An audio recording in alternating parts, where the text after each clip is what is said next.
मु दीर्घ 32 वर्ष धरी विभिन्न पत्र पत्रिका कार्य कर आसिली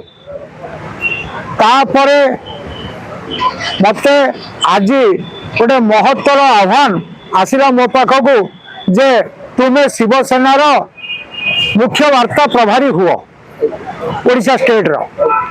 मुझे कहवाई चाहे बाला साहेब ठाकरे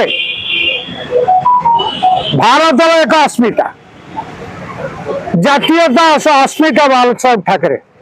भारतर जातीयता को जी आज रक्षा करिछि भारतर सॉवरेनिटी जी आज रक्षा करिछि सी बाला साहेब ठाकरे जो इंडिया गेट आपन देखिदेवे जो माने ब्रिटिशर्स माने पळै जाय ता भितर एवं बाला साहेब ठाकरे पूर्वा पुरुष सबू साहूजी भोंसला गायकवाड़ एगुड़ाक सब मिसई बाला साहेब ठाकरे पैतृक लोक एकठा करथिले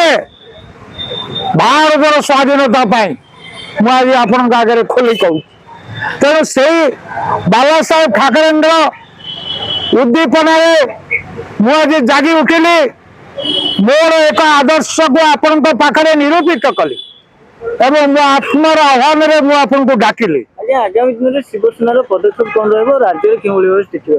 शिवसेनार पदक्षेप ओडिशा रे माड़ी चलिबो।